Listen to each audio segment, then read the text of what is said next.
বৃহস্পতিবার শুক্রবার শনিবার হ্যাঁ, বৃহস্পতি 5টায়, শুক্রবার হচ্ছে 9টায়, সকাল 9টায়, আর বুধবার হচ্ছে তোমার 5টায়। বুধবার ক্লাস নেক্সট উইক বুধবার ক্লাস হবে। হ্যাঁ আচ্ছা দেখো, আমরা 2D আর 3D ভেক্টরে ইউনিটপাতি লিখছিলাম।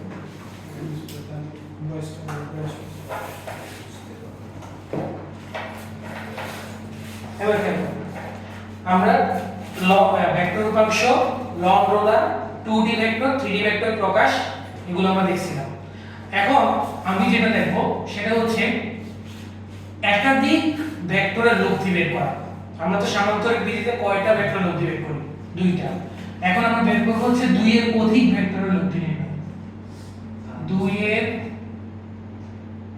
অধিক ভেক্টরের 2 এর অধিক ভেক্টরের লব্ধি নির্ণয়। 2 এর অধিক ভেক্টরের আমরা লব্ধি নির্ণয় করব। ঠিক আছে? আচ্ছা, খেয়াল করো, দুইটা প্রসেসে করা যাবে। দুইটা एग्जांपल দিয়ে আমরা জিনিসটা বোঝার চেষ্টা করব। एग्जांपल নাম্বার 1, एग्जांपल নাম্বার 1, মনে করো একটা বস্তু, আমরা উদাহরণ দিলে বুঝবা ঠিক মতো। একটা বস্তু নিলাম, ঠিক আছে? এখন আচ্ছা, বস্তু ছাড়াই বুঝাই, হ্যাঁ, তাহলে ক্লিয়ার হবে। মনে করো এই যে একটা বিন্দু আছে, এটা ও বিন্দু। ও বিন্দুতে মনে করো 4টা ভেক্টর কাজ করতেছে। একটা ভেক্টর কাজ করতেছে এই বরাবর, এটার নাম দিলাম আমরা কি নাম, p1 নাম দিলাম। অ্যাঙ্গেল করে একটা ভেক্টর কাজ করতেছে, সেটার নাম দিলাম p2। অবশ্যই একটা কোণ তৈরি করলো, ঠিক আছে? এই কোণটার নাম দিলাম থিটা2 নাম দিলাম। এখানে আরেকটা ভেক্টর কাজ করতেছে p3, এটার কোণের নাম দিলাম থিটা3। এখানে আরেকটা কোণ কাজ করতেছে, এটার নাম দিলাম p4। আর কত কোণে কাজ করতেছে? থিটা4। ঠিক আছে? p1 এর সাথে থিটা1, থিটা1 এর মান কত? 0। ঠিক আছে? p1 এর সাথে একটা থিটা1 আছে, কিন্তু থিটা1 এর মান 0, যেহেতু এটা x অক্ষ আর এটা হচ্ছে আমার y অক্ষ। ঠিক আছে? x অক্ষ y অক্ষ। এবার তোমাকে আমি বললাম যে এই চারটা কয়টা ভেক্টর, একটা দুইটা তিনটা চারটা, চারটা ভেক্টরের লব্ধি বের করতে বলছে। লব্ধি নির্ণয় করো। তাহলে লব্ধি নির্ণয় করা বলতে কি বোঝাচ্ছে? লব্ধির মানও বের করতে হবে, লব্ধির ডাইরেকশনও বের করতে হবে। তো এই লব্ধির মান আর ডাইরেকশন আমাকে বের করতে বলছে। ঠিক আছে? তুলো প্রশ্নটা তুলো, তাড়াতাড়ি তুলবা, তাহলে আমরা বেশি দেখাইতে পারবো আর কি।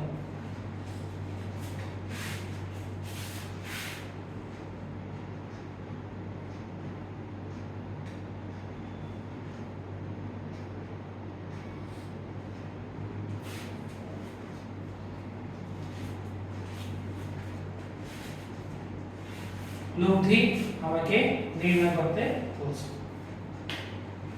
থিটা1, থিটা2, থিটা3, এটা হচ্ছে থিটা4। তো দুইটা মেথড ভাই দেখাই। মেথড নাম্বার 1, মেথড 1 হচ্ছে আমরা উপাংশের মাধ্যমে করব। কিসের মাধ্যমে? উপাংশের ক্লাস তো কষ্ট আসলে। উপাংশের মাধ্যমে আমরা এটা করব। হ্যাঁ, উপাংশের। তাহলে উপাংশের মাধ্যমে যদি আমরা করি, এই ভেক্টরগুলোকে দুইটা উপাংশে আমরা ভাগ করে নিব। যেমন খেয়াল করো, মনোযোগ দিলে বুঝতে পারবা, এটা ও পি বিন্দু, দেখো পুরোটাই কোন অক্ষ বরাবর আছে? x অক্ষ বরাবর আছে না? এটারে তো আর ভাগ করা যাবে না, এটা তো x অক্ষে আছে। কিন্তু p2, p3, p4 সবগুলো কিন্তু তির্যক ভাবে আছে। তাহলে এদেরকে আমরা ভাগ করে x অক্ষ আর y অক্ষে নিয়ে যেতে পারবো। তো p2 কে আমরা ভাগ করব। খেয়াল করো, p2 কে আমরা ভাগ করলে কি আসছে? p2 কে আমরা যদি ভাগ করি, তাহলে যার সাথে থিটা তার সাথে কি হবে? তার সাথে কি হয়? cos। বাকিটার সাথে হবে sin। তো p2 কে আমরা ভাঙবো, p p2 কে ভাঙলে x অক্ষে নিব y অক্ষে নিব তাহলে x অক্ষে নিলাম p2 দেখো ছাড়া p2 cos থিটা 2 আর উপরে হবে আমার p2 sin থিটা 2 দেখো দুইটা অংশে ভাগ করে ফেলছে তাহলে p2 কি আর থাকবে না এগুলো আমরা গত ক্লাসে শিখছি আবার p3 কে আমরা ভাঙবো p3 কে ভাঙবো কোন অক্ষ x অক্ষে ভাঙবো এই যে x অক্ষে ভাঙবো আর এটা কি ভাঙবো y অক্ষে তাহলে যার সাথে কোণ তৈরি করে তার সাথে কি হবে cos বাকিদের সাথে কি হবে sin তাহলে p3 এখানে হচ্ছে p3 cos থিটা 3 আর উপরে আবার হবে আমার p3 sin থিটা 3 আর এটা আছে p4 টাকেও দুটো অংশে ভাগ করে ফেলবো একটা হবে x অক্ষ বরাবর একটা হবে y অক্ষ y অক্ষ বরাবর নিচে হবে নিচে কারণ লব্ধি তো দুই ভেক্টর মাঝখানে থাকবে তাহলে এই বরাবর আমি আবার ভাগ করে নিচ্ছি p4 cos থিটা 4 আর এখানে হচ্ছে আমার p4 sin থিটা 4 ক্লিয়ার তাহলে আমরা ভাগ করে নিলাম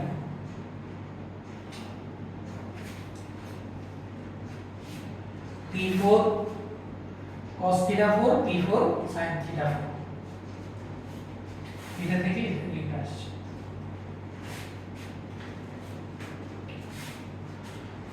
ক্লিয়ার কিনা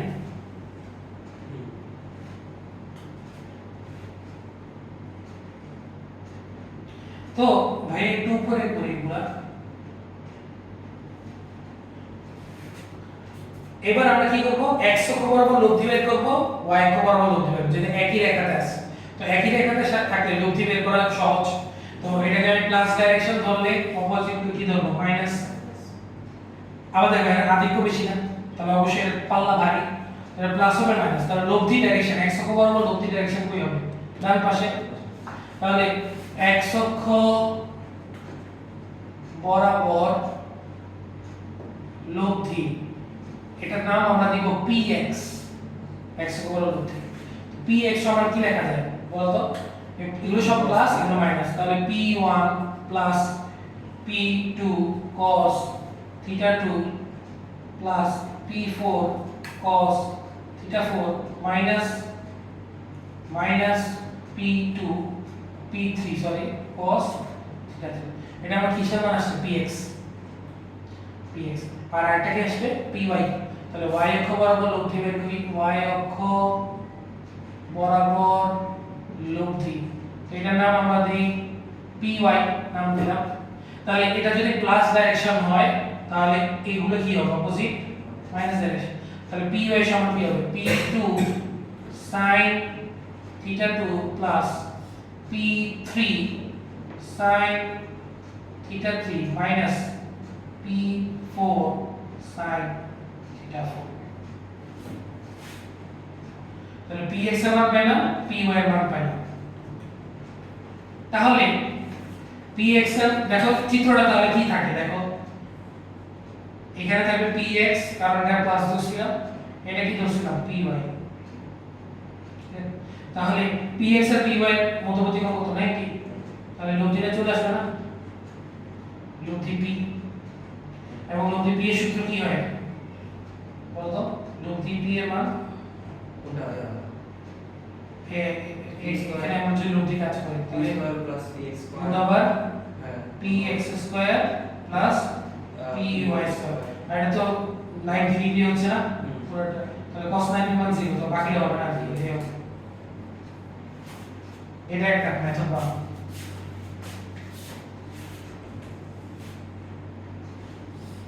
চলো না বুঝতে পারলে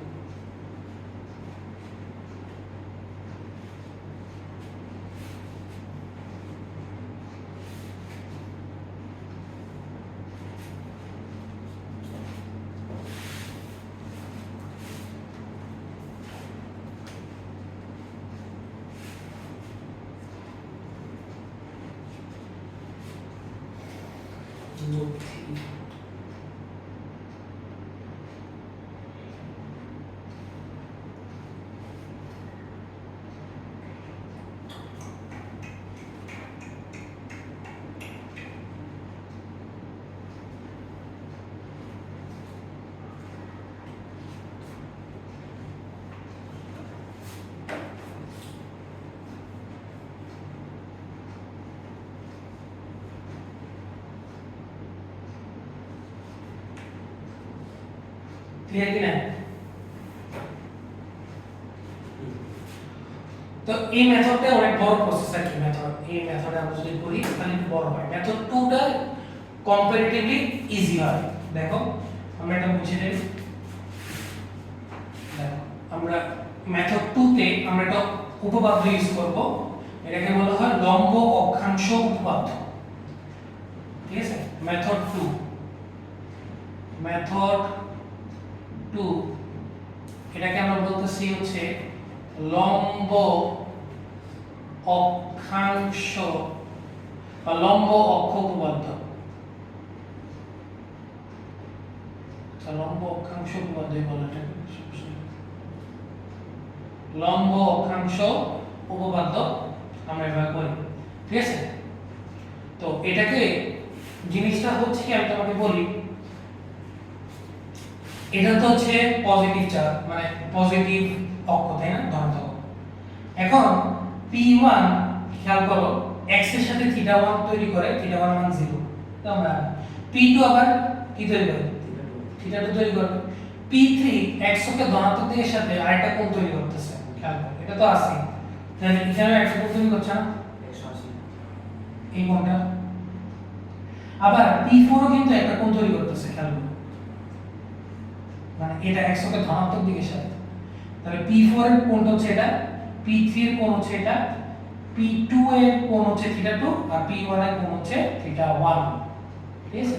তো আমরা এটা মুছে দিই, এটা নাম দিয়ে দিব আবার θ2, এটা মুছে দিই, এই পুরোটার নাম দিয়ে দিব আমরা θ4।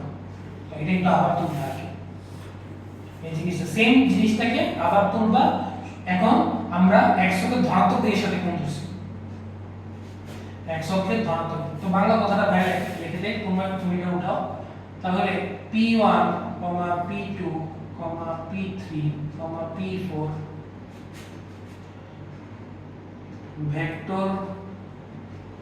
ভেক্টরগুলো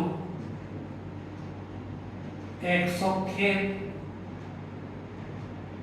ধনাত্মক দিকের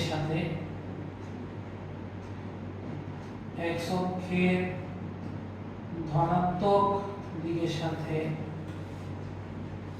যথাক্রমে θ1, θ2, θ3, θ4 কোণ উৎপন্ন করলে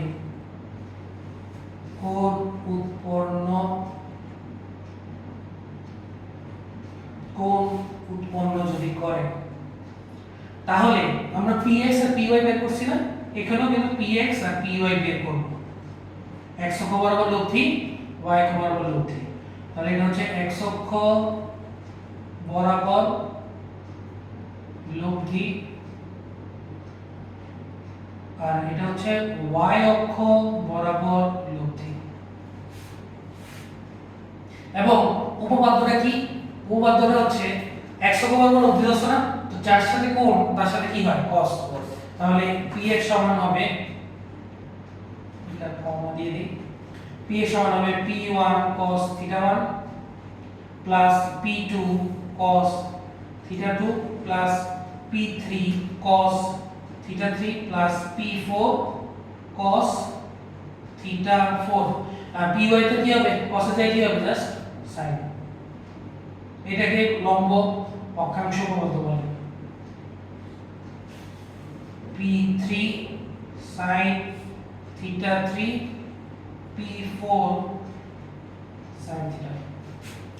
তাহলে px py, p1 cos θ1, p2 cos θ2, p3 cos θ3, p4। তো px আর py এর মান বের হয়ে গেল। আমার কি নতুন করে চিত্র আঁকা লাগছে? না, ওইটার উপরই একই ফেলছি। তাহলে ওই যে জাস্ট এটা একটু আঁকতে হবে যে এটা হচ্ছে আমার px, x ধনাত্মক সাইড, আর এটা হচ্ছে y এর ধনাত্মক সাইড py। তাহলে লব্ধি কোণ বরাবর যাবে? মাঝ বরাবর p। তাহলে সুতরাং লব্ধি p সমান হচ্ছে √p(x² + p(y²)। তোমার যে মেথড ভালো লাগে ওই মেথডে করে নাও। তো মেথড 2 তে করলে ভালো আর কি, সময় সেভ হবে। উঠাইলে ভাই একটা ম্যাথ দিব, আমরা ম্যাথটা করলে ক্লিয়ার হয়ে যাবে।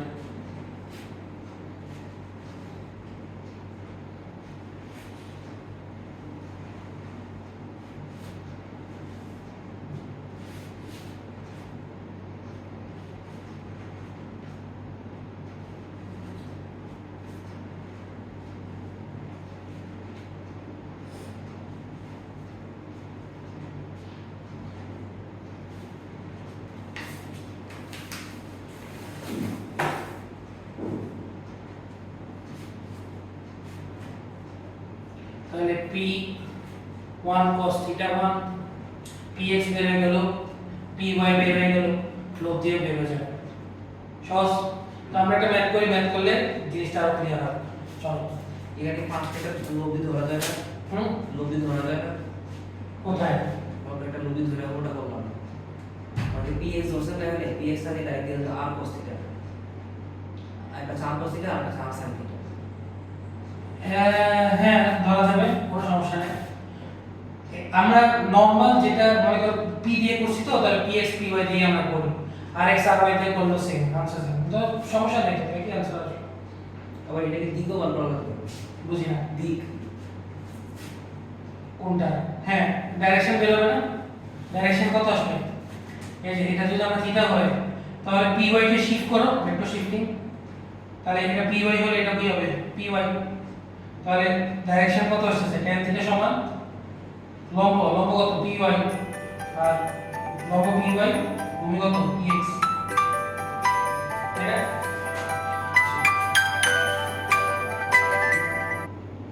তো আশা করি তোমরা এই জিনিসটা বুঝতে পারবে। px আসলো, py আসলো, px আসলো।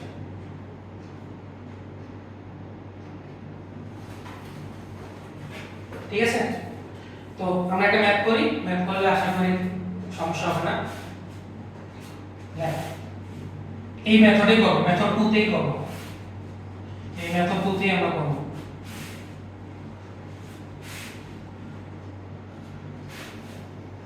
দেখো মেথড 2 তে কোশ্চেন, এটা হচ্ছে আমার 7 নিউটন, এটা হচ্ছে 6 নিউটন, এটা হচ্ছে আমার 6 নিউটন 60 ডিগ্রি কোণ। ভালো কোশ্চেন। এটা হচ্ছে আমার 7 নিউটন, এটা হচ্ছে আমার 37 নিউটন,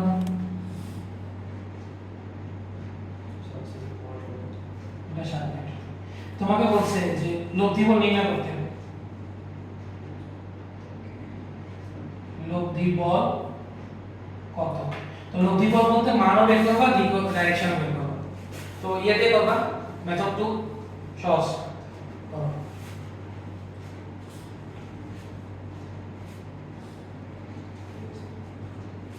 মেথড 2 দ্বারা করো, সহজ। ওপা 6 কিলো না। এটা তো সেমি থাকবে। হ্যাঁ।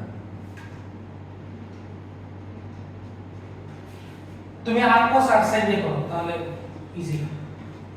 আমি px py ধরো না, তুমি r cos r sin দিয়ে করো, একই আনসার। এই করে দেখবে দেখি। করো তুমি করো, আমি বলি দেখি আনসার মেরে কিনা।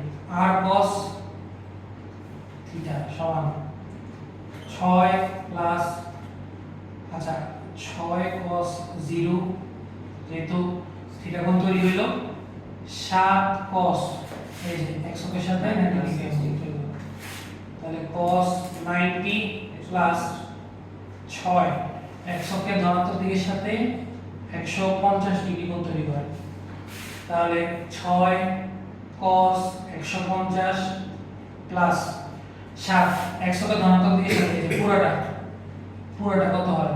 180 প্লাস 60, তাহলে 180 এর সাথে 60 যোগ করলে 240 ডিগ্রি। তাহলে 7 cos 240 প্লাস 7 cos, এই পুরাটা আবার কত? 100 কে ধনাত্মক দিকের সাথে 270, তাহলে 270 প্লাস বাকি 7 270 প্লাস 30 300, এই যে 300 পুরোটাই হচ্ছে আমার, এই পুরোটা হচ্ছে আমার 300 ডিগ্রি। তাহলে 300 ডিগ্রি তৈরি করে 7 cos 300। তাহলে r cos থিটার মান কত আসে দেখো তো, পুরোটা বসাও, পুরোটা বসালে চলে আসবে।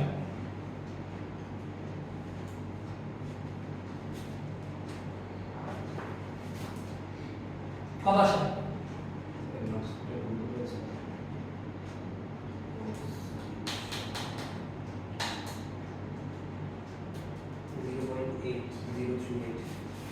0.8038। আচ্ছা তাহলে এটা r cos, এরপরে r sin